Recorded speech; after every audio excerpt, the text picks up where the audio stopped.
I want to start off by saying that I am not an expert in the tree of life. As a matter of fact, for the longest time, I avoided the tree of life like the plague because it was too much. It was too much for me to understand. Christopher Penczak literally talks about the tree of life in just about every one of his books. How many of you have read Christopher Penczak's work? Okay, so we've got a few here that are experienced. Cool. Yeah, so I avoided it. It was too big of a concept, but then that fourth year, that's it.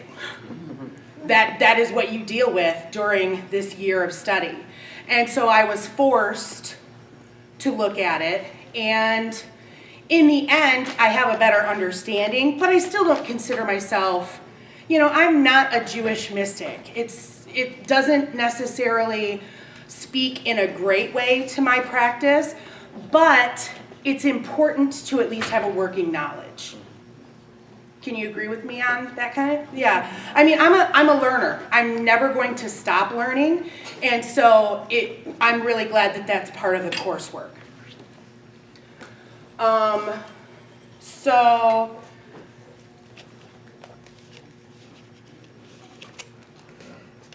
what is the tree of life? Who studies the tree of life? Who has pretty good knowledge of it? One. A little. That kind of makes my job a little easier. I mean, not really. I mean, I would never lie or anything like that. But I mean, like so many things, it's about your perception and how things. So how do you know? How do you study? Are you like? I'm an adept initiated into the Kabbalah Mystery School. Okay, so you are actually looking at Kabbalah because there's 3 ways of pronouncing and 3 spellings for Kabbalah. There's the Jewish mysticism that's Kabbalah. There's the witches' Kabbalah that's spelled with a Q, I think it's the Q, and then there's Kabbalah with a C. And I don't remember what exactly each ones are. So is it more like a Jewish? Because I'm not familiar with that group. It's not one particular thing. It's more of like the esoteric mysticism, Gnosticism, Okay. and then some Christianity kind of woven in there. Okay. And maybe that's what the C one is Christianity, the spelling. That kind of sparked something in my memory bank. So, okay. So feel free, if you have something that is different from what I've been taught, feel free to share, okay? We're all open here, right? We're all open to different things. So the tree of life is made up of 10 spheres. And we actually have a depiction here. 10 spheres, 22 pathways between the spheres. And so this is what is referred to as a reality map. Has anyone ever heard that term before? Reality map is kind of a term for describing how you see the universe. What is your reality map? My reality map is a tree of life that's based on an actual depiction of a tree, where we have 3 worlds. We live in the middle realm, which is the trunk. We have the under realm, that's the roots, and then we have the upper realm, that is the branches. So that's what a reality map is, okay? And so this is one that's steeped in Jewish mysticism, the Kabbalah, and the names for the spheres, which is what we're studying in this cycle of ConVocation, they're all based on Hebrew words, again, that Jewish mysticism, and things like that. And so Geburah is severity. There's a lot of words that will come into play when looking at Geburah. I know that the theme for this year is wrath, but there's a lot more that Geburah is about. It's not just wrath. it's severity, it's might, things like that. So there's a lot of lessons and a lot of really valuable work that comes in this sphere. A lot of it happens to be like destruction based, but it's destruction with a purpose, if that makes sense, okay? So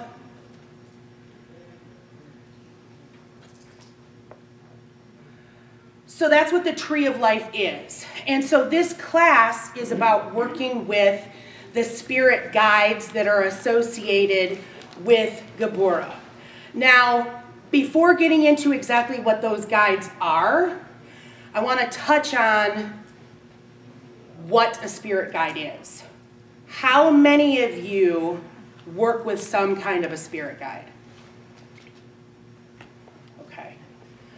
So a spirit guide, as I have been taught, is any kind of entity, spirit, in which you can work with that will help you along your path. They can be deities. They can be angels. There's animal spirits. There's plant spirits. There's our ancestors. There's a lot of ancestor work that I find really valuable. And so the important thing, and of course fairies. Oh my gosh. I don't want to, let's not forget the fairies. Holy cow. I looked down at my screen and that was the word that was, fairies, don't forget them.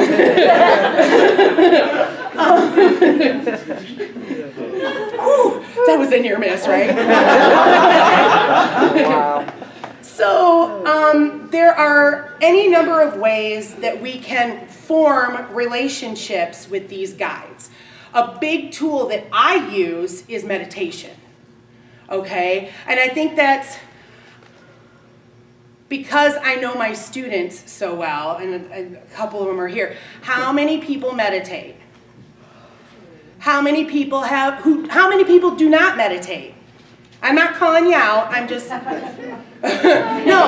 How many people have trouble meditating? Yes, meditation is a really hard practice. But, and I, even with 25 years, I struggle with meditation. Don't tell Christopher. But I still struggle with meditation. And I feel it's incredibly valuable. And I encourage you to, like if you're trying to stop smoking, don't quit starting to meditate. You know what I mean? Just keep at it, okay? So meditation is one of the easiest ways to go about seeking, establishing, and maintaining a relationship with your spirit guides. You can also listen to them. You can talk to them. If you're working with a plant guide, then maybe you want to talk to that. Maybe you want to talk to that plant before you even bring it home. Would you like to come home with me? Oh, springtime, I have a lot of conversations with plants. Would you like to come live with me at my house and I'll take care of you? My roommate, who is here, and she is a muggle, all right? She is a muggle and she laughs at me so much. She's like, here we go again. But, talking and, if you're intuitive and have that kind of a gift, that could be a really great way of connecting with your spirit guides as well. And that is something that can be developed. So just because you might not be good at hearing them doesn't mean that can't happen. Okay? They also, they'll come to you intuitively, like even if you're out in the day, like a sign, For sure. Right? Like you'll go down the street and you'll see a cactus on the side of the road and you're okay. I'm thinking about that. And actually, that comes to like a really good point. I was always taught that, if there is an entity, whatever kind of spirit guide that's wanting to work with you, look for them to come in a series of 3. Okay? How many people have heard that? I'm seeing some heads nodding. So, how many of you have a drive to work and you see crows every day? Yeah. Just because you see crows every day doesn't mean Crow or the Morrigan wants to work with you. It just means you're seeing some crows. But if you go out to leave for work or something and a crow is sitting on your car, and then someone sends you a card that happens to have a crow on it, and then you have a dream about a crow, you got something there, okay? So look into it. So that was like a super valuable piece of advice because, as a baby witch, I was like looking at everything. Like, I want to connect with everything. How do I do it? So that piece of advice was a super, super valuable one for me.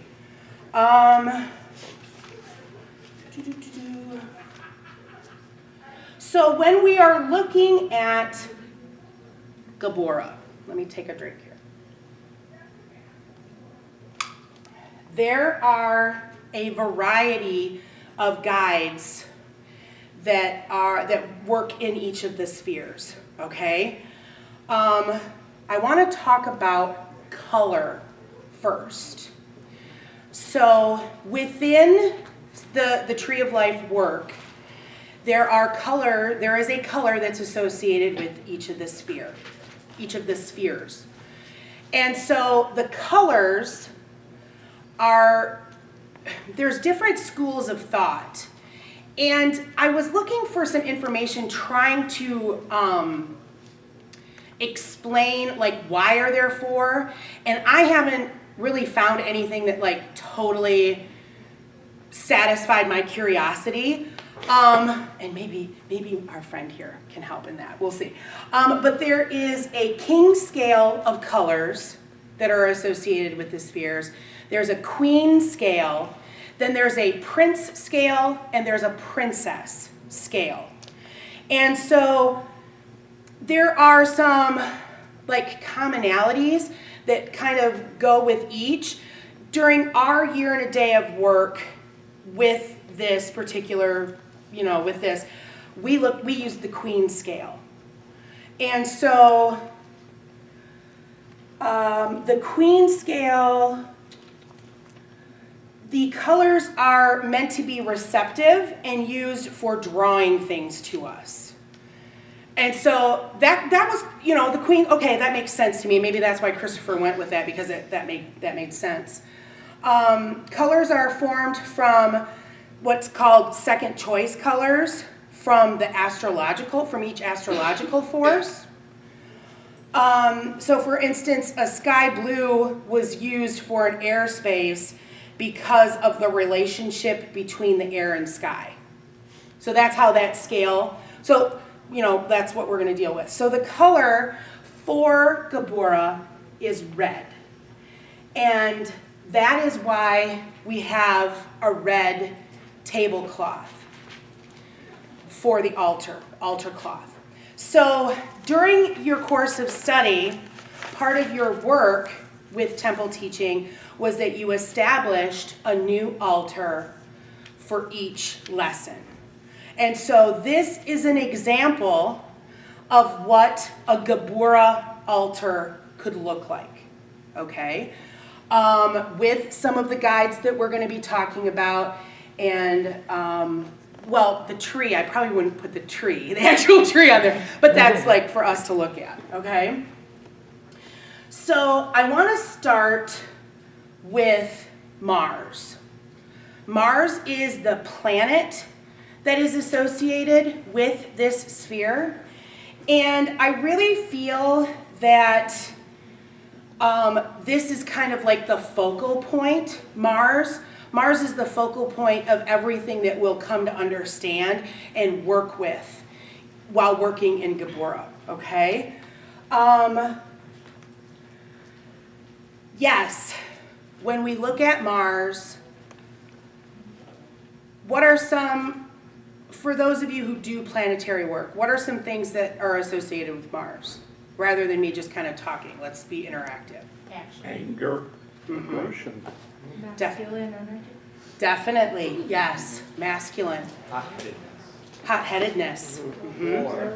War, thank you. Determination. Yes, yes. So there's a lot of conflict there. And so that's why I felt like Mars oh look, and it managed to hit right in the center of the altar, even in our move. That was totally unconscious, but that's awesome. So yes, Mars is about conflict. There's also lust.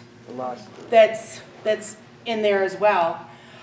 So in Geburah, we might find might and wrath, but like everything, there's layers to those emotions, those actions. And so one thing that I really wanted to stress is that Geburah, it's not about destruction for destruction's sake, okay?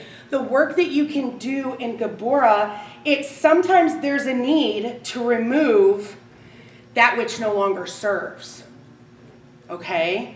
And this sphere can help recognize those parts that are in your life. And so I think that that's a huge foundation piece that we have to look at when looking at the spirit guides and working in Geburah in general, okay? Is everybody with me so far? Any questions? Ooh, I know this is a hot room because I was in here for the last class. How's everybody doing, temperature-wise? Mercy. Okay.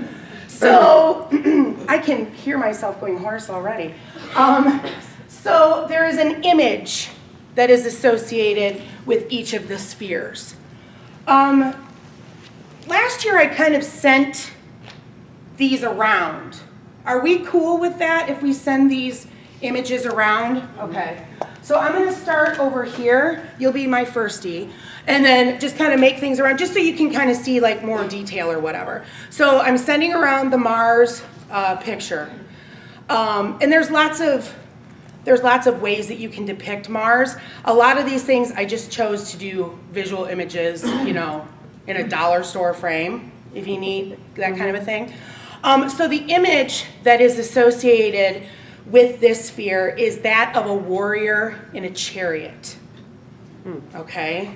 And this one is, it's a decidedly India inspiration there. Conflict is usually linked with the concept of war, okay? So when we get into the deities, those war deities are what you're gonna see. And so this kind of an image kind of captures the heart, and that was the idea behind the images, is to capture the heart in a visual way, what it's about, what the sphere is about, okay? Does that make sense?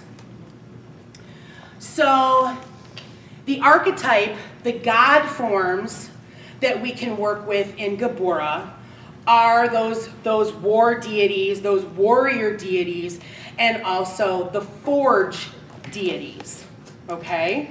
So in Greek and Roman, if you work with those pantheons, you might want to look at Ares, Mars. Those are kind of like your Hephaestus for the forge. Yes, indeed. So those are kind of like a gimme. But you might also want to look at Athena or Minerva if you're with the Roman pantheon. So just maybe I'm going off topic. So when we're looking at this sphere in Geburah, and you just mentioned Athena, is there like a dual reality against like Mars, like you would go Mars, Venus in the same sphere to balance out the... Well, Venus, I would... I'm using that as a just as a comparison because you have wrath, and then we could from wrath we could go to kindness or something. You know what I mean? Like right. Sort of like light dark balance. Well, it's kind of interesting that you bring up that point because when you look at the tree, last year we worked with Chesed, right, and that is the sphere of mercy and compassion. And Venus, if I remember my class correctly from last year, Venus is one of the deities that you would work with in Chesed, okay? And if you look, here is Geburah and here is Chesed. And so they have that polarity, that side-by-sideness of the tree. So what you're asking makes sense, But I don't know enough of the tree to say that you could work with the two at the same time. To me, it just makes perfect sense if they're side by side, so. Exactly. You answered my question, my thought. Okay, good. I mean, I would suggest doing Chesed work and then Geburah work. Okay, yeah.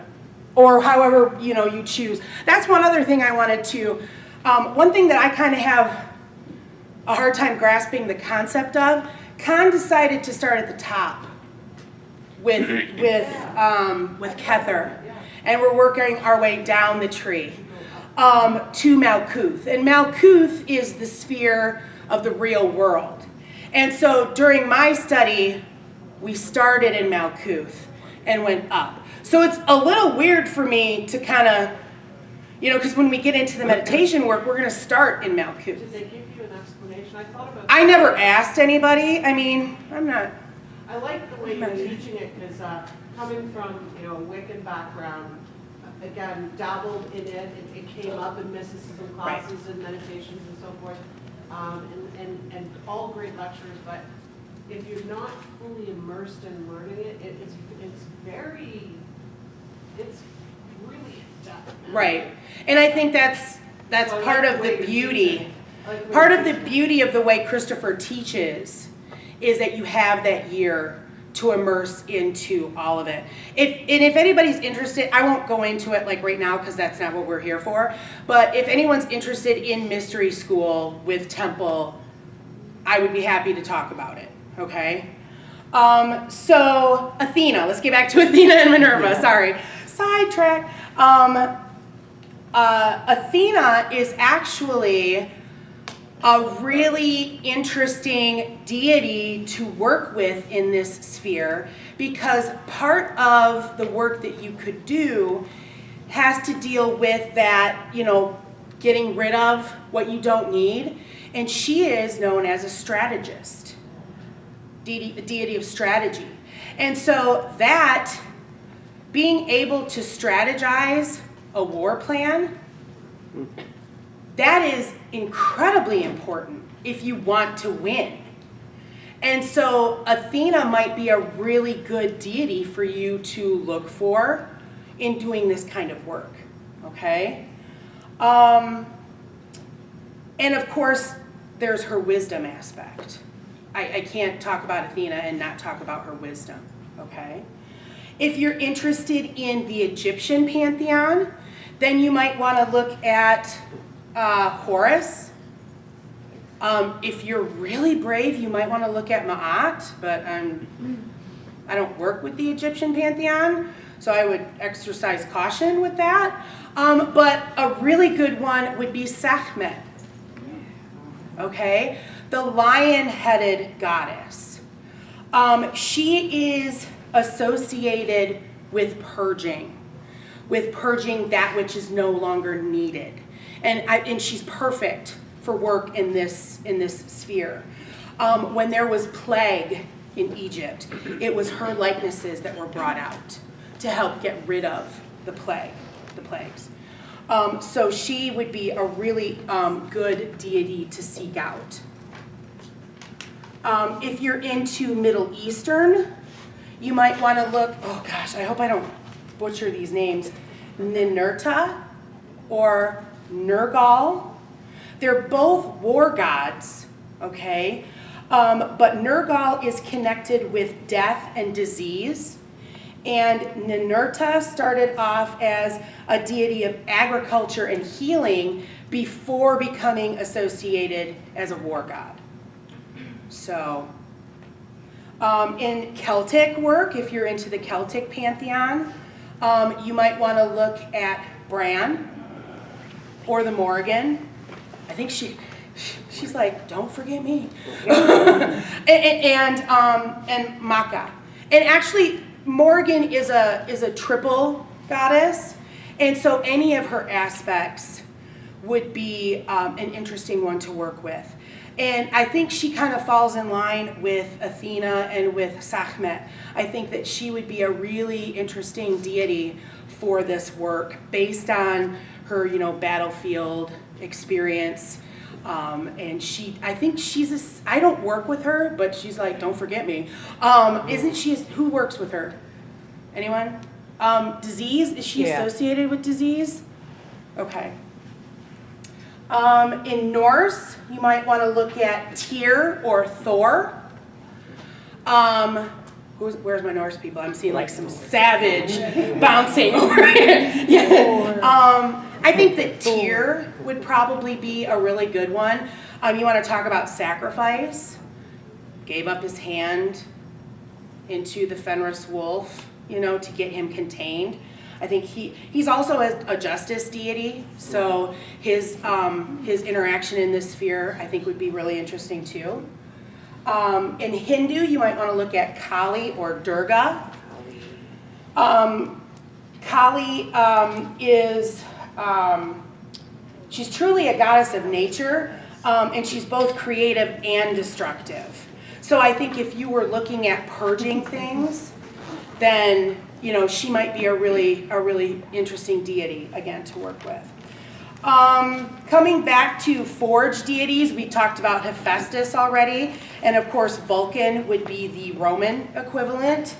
And I wanted to bring up Wayland. I would be in serious trouble if I did not talk about Brid, who is my matron goddess, in her silversmithing and things, and Tubal-Cain, who is a blacksmith in the Bible. So some of those deities might come forward during that kind of work. Alrighty. I want to keep looking and make sure I'm sending around the right things. So the element, any guesses on what the element could be for this? Fire. What was the giveaway? The red altar cloth? Or the association with Mars? Yes. And I think that that's a total gimme. Fire is about transformation. It's the ultimate transformation element, okay? That just makes sense. Now, if you were doing I brought a red candle holder and my depiction of fire from my own elemental altar, but if you were doing an altar to work with Geburah, you might want to look at 5 red candles, because 5, I'm jumping ahead a little bit, but 5 is the number that's associated with this sphere. So you might want to have 5 red candles, just to point out. Do you know why? Why? Yeah. Because 5 is the number that's associated with this sphere. And so because of red, 5 is the number of Geburah. You start at the top of the tree with Bina. Okay? You got it. Okay. So 5 red candles. The archangel that is associated with Geburah is Kamael. Go to Trey. How do you spell that? Kamael is a K. K-A-M-A-E-L. That must be like my question, how that was a question. So Kamael is the archangel of strength, courage, and war. And he is one of the 7 archangels, along with Michael and Gabriel, and Raphael, Uriel, Japhael, and Zadkiel. And he is claimed to be the leader of the forces that expelled Adam and Eve from the Garden of Eden. And he is sometimes depicted as holding a flaming sword. However, he's also sometimes depicted as holding a cup. Okay? He's also said to be one of the angels with Gabriel who confronted Jesus in the Garden of Gethsemane before his crucifixion. So he's the big, a lot of times for me, when I think of war gods, I kind of look at Michael first. But Kamael has some very strong influences. So he is known as the Archangel of Divine Justice. And it's said that he guards souls from demons on the path to heaven. I thought that was interesting.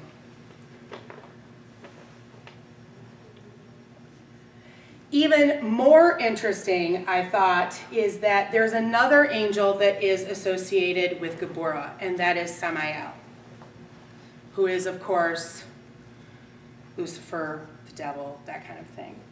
But Samael, he too tackles the hard jobs, right? In some accounts, it's Samael in the form of a snake who tempted Eve to eat from the tree of knowledge. It was Samael who slaughtered the firstborn in Egypt during Passover. It's in his role as the adversary, where Samael wrestles with Jacob in the desert, testing his resolve. And so if you have big work to purge, then maybe it would be Samael who would present himself to you. The seraphim are the order of angels that are associated with Geburah, and they're also known as the fiery serpents. Okay? They play a role in each of the three Abrahamic religions. They're mentioned in each, in Judean faith, in Christian faith, and in Islamic faith, which I thought was kind of interesting. And I really think there's a serpent aspect that's connected with the seraphim, and I think that's interesting because it plays into one of the animals that's associated with this sphere that we'll get into in just now. So the animal, one of the animals that is associated with Geburah is the basilisk. Okay? And yes, there's a deeper knowledge of basilisk beyond Harry Potter. But I think that's where a lot of people kind of get a face for it.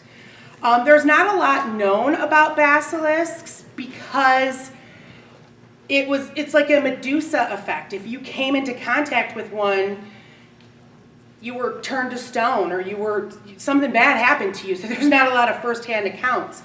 It's believed that they have a crested horn because they are known as the king of the snakes, the king of the serpents.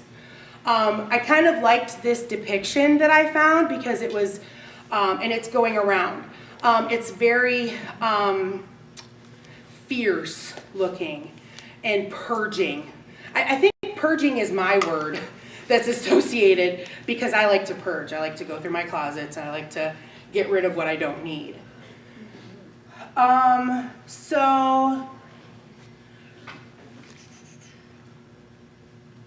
some even say that the basilisk was created from Medusa's blood. So I thought that was kind of interesting. Now another animal that's connected with Geburah is the cockatrice. Now there's some interesting lore as to how the basilisk came to be and how the cockatrice came to be. And it's almost like a flip-flop. Like there was a snake egg that was hatched by, I can't remember, it was some kind of Mistletoe, I think. yes, like a cockerel or something along those lines. And then vice versa, it was a cockerel egg that was hatched by serpents that brought about the cockatrice and the basilisk. These guys are the most fierce animals that you will find associated with spheres in the Tree of Life. And I think that it makes sense given what we're talking about, okay? I'm being told to exercise caution when dealing with, there's a respect there. There's a respect that has to be given to them for what they are, if you choose to work with either one of them, okay? Now, the tools, well, there's multiple tools, and I'm talking about altar tools, witches tools. The scourge is connected with this sphere. The spear, if you happen to work with a spear.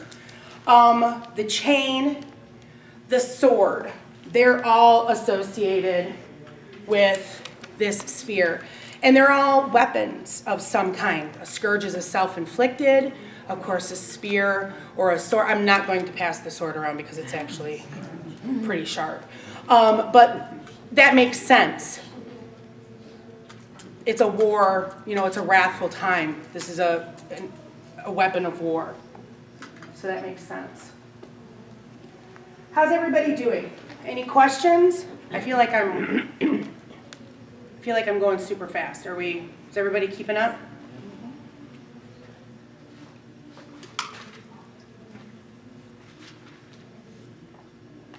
What is going on? There's a Statue of Liberty class, something. Oh, it's Diana Paxson. Okay, cool. All right.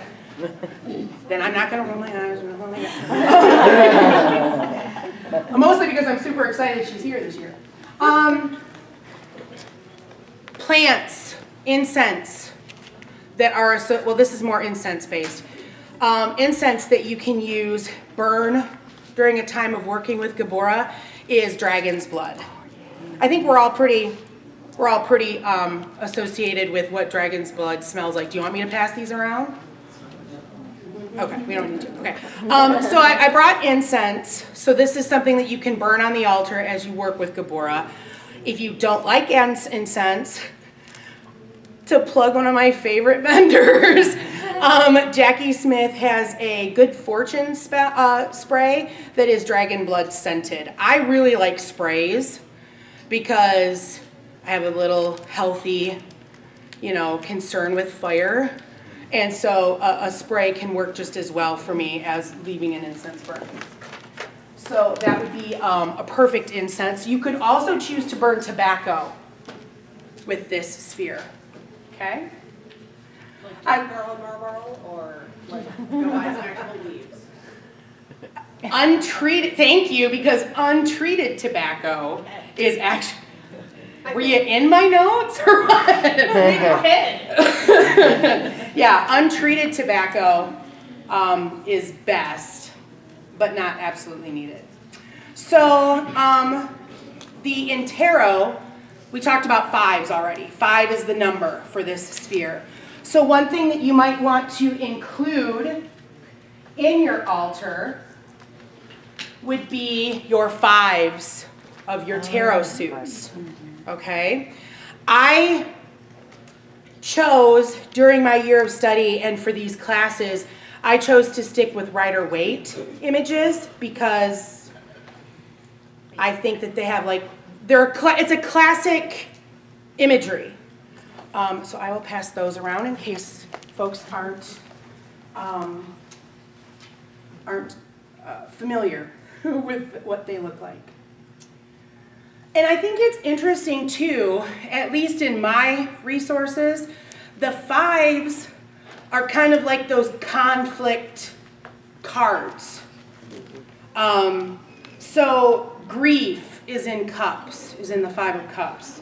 Arguments is in the 5 of wands. Deception is involved in the 5 of swords. And lack in the 5 of pentacles. It's like one of those things that, okay, so it's the 5th sphere.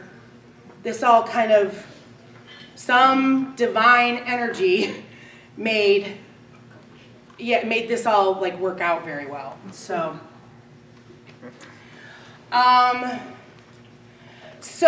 the cards of the major arcana are associated with the paths between the spheres.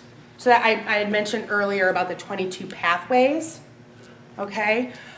So the pathway between Geburah and Had is the Hanged Man. The pathway between Geburah and Tifereth is justice. The card between Geburah and Chesed is strength. And Tubina is the chariot. Okay?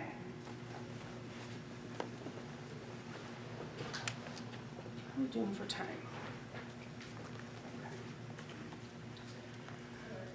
The metal that is associated with Geburah is iron. And again, this is one of those, it makes complete sense. Iron is what makes weapons of war.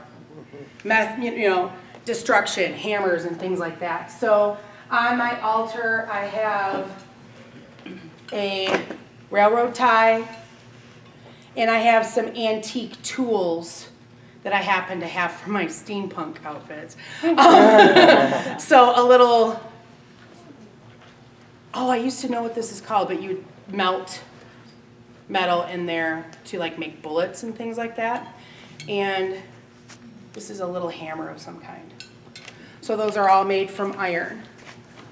And of course your sword, if you choose to have a sword, that was made of iron in that age and things. And I thought I would put in here that the use of iron in rituals and spells and amulets can promote energy, strength, determination, willpower, aggression. They can be used in fertility rites and things like that.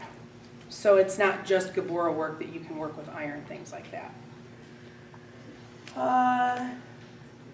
The stones that are associated with Geburah are your red and orange stones, okay? So on the altar here, I have a ruby. I have a carnelian sphere and a larger piece of carnelian and a red jasper sphere. Also associated with Geburah is bloodstone. Mostly green, I know, but there is some red that happens in it. And I think one of the stories that stands out to me when working with bloodstone is the fact that it was used in ancient battles. How it got its name was that it would be put over wounds to help stop the bleeding. And so that made sense to me that it would be associated with this particular kind of work, okay?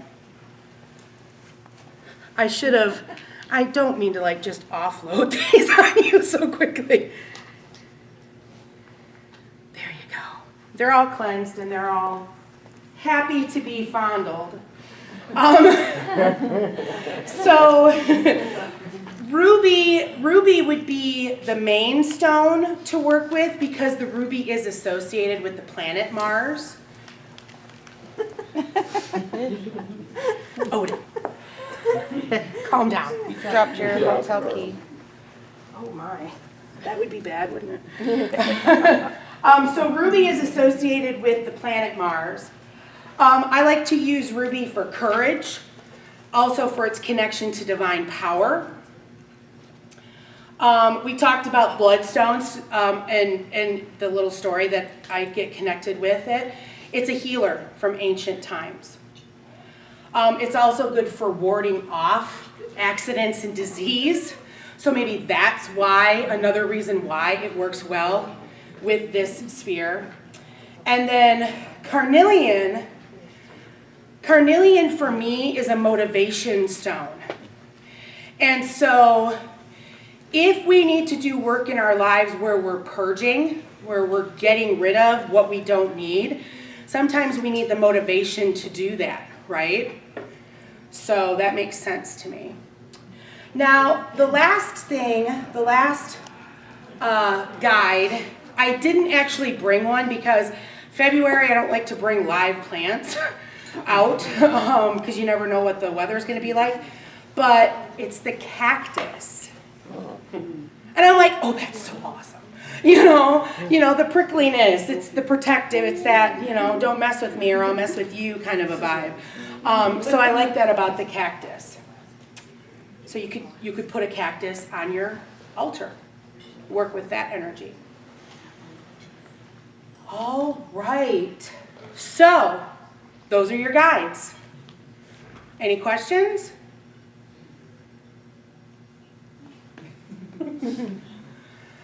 You're making my job super easy. Yes. One thing I always like in these classes is to hear people's favorite books on the subject. So specifically on the Kabbalah, can anyone share the books that they like and they worked with? Do you have any you'd like to share? I can't think of any in particular. I finally got it with this book, with the Temple of High Witchcraft. And what I really liked about this, I have other books that I mean to read about the Tree of Life and stuff, but I haven't gotten to them. I mean, how many of us have books that we haven't read, kind of a thing? It's just that kind of vibe. But this broke it down, and the fact that we spent a year and a day looking at it, it made it more manageable. And with each of the years, there's companion CDs that has meditation. And that made it helpful too, is to get into it. And so I would say any book that gives you the basics about what the spheres do and the work there and that kind of information, then get in and meditate and really understand the work that happens there and spend the time. So the Chicken Kabbalah is a really popular one. It was written by Lonlo Duquette, who's actually going to be the headliner for Michigan Pagan Fest here in June. So Thank you, that's Yeah. awesome. yeah, I think that's one of the ones that I want to read, actually. you have until June. Indeed. Any other questions? I would second that. I think the reason why that is so good is because he's so comical and he gives it to you in such a very basic way. He plays a character throughout. And Okay. it's very, very well written. Well, then that you just upped it on my list. Okay, thank you. For sure. Any other questions? All right.